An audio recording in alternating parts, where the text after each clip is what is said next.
Okay, try to imagine a band so stacked with legends it sounds completely made up.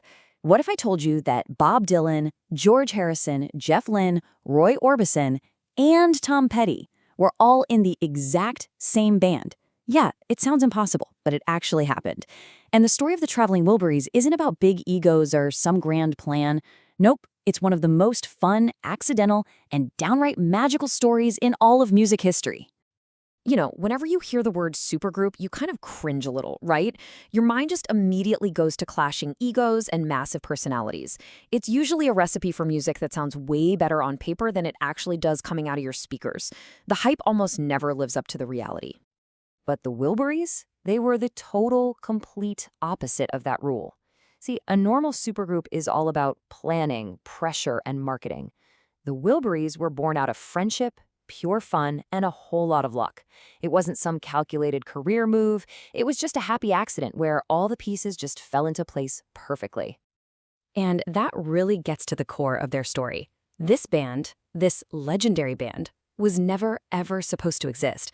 Seriously, the way they all came together was so random, it almost sounds like the plot of a movie. Get this, the whole thing started not with some lightning bolt of artistic inspiration, but with the most boring, mundane record label request you could imagine. George Harrison just needed an extra song, a B-side for a single he was putting out in Europe. That's it. And this is where it all just kind of snowballs. Think about this chain of events. So George is having lunch with Jeff Lynne and Roy Orbison, and he mentions he needs to record this track, like, tomorrow.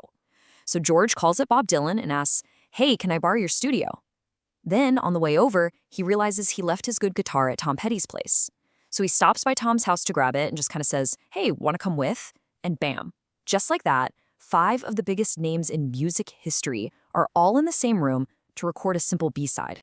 So there they are, all hanging out in Bob Dylan's garage, trying to think of something to write about. And then George spots this random cardboard box, and written on the side, plain as day, it says, "Handle with care."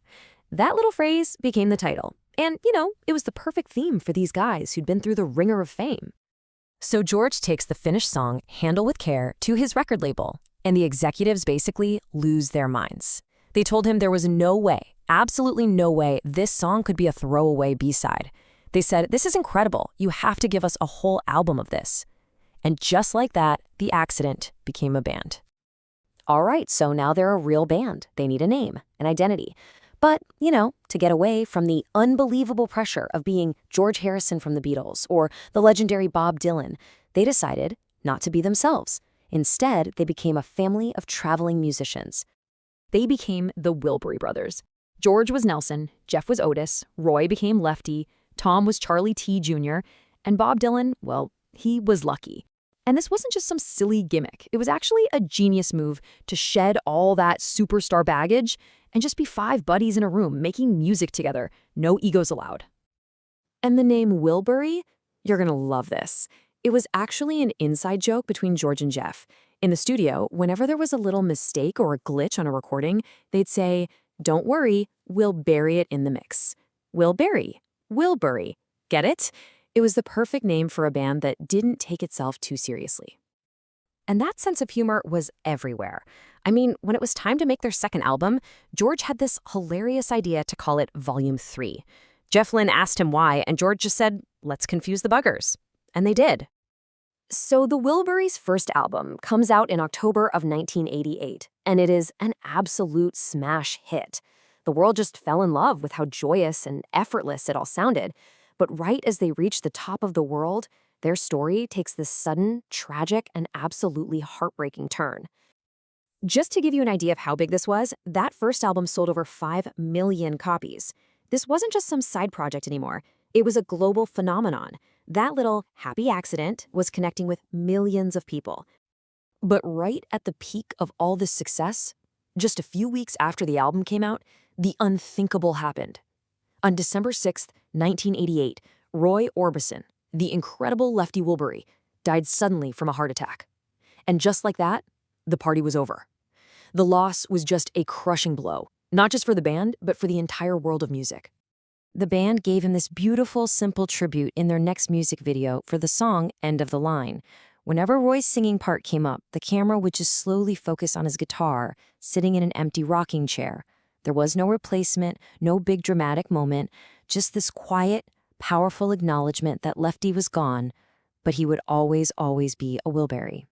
So that brings up a question. How do we even think about a band that was basically gone in a flash? I mean, they only made 2 albums, and they never played a single live show together, and yet their legacy is just massive.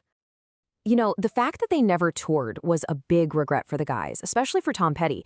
He talked about playing Handle with Care years later at the tribute concert for George, and just thinking how much George would have loved to finally take the Wilburys out on the road. But the pressure of putting a show like that together was just too much. Now, over the years, there has been this little debate among music fans. For all the love the Wilburys get, there are some people who think their music is maybe a little too lighthearted, a little bit, dare I say it, cheesy. Yeah, on the one hand, you have critics who say the music is kind of bland compared to what these guys did on their own, but the fans, they'll tell you that's completely missing the point. The music wasn't supposed to change the world.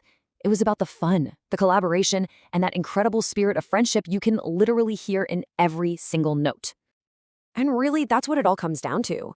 Their legacy is about so much more than just the songs themselves. The Traveling Wilburys are this amazing example of what can happen when pure genius just decides to let its hair down and have a good time. It's proof that sometimes the best art isn't made to make a statement. It's just made for the fun of it. And all of this leaves you with one big question.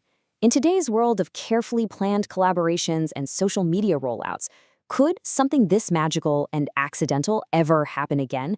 Could a band like this be born from a few phone calls and a cardboard box in a garage? Or were the Traveling Wilburys just a once-in-a-lifetime kind of magic?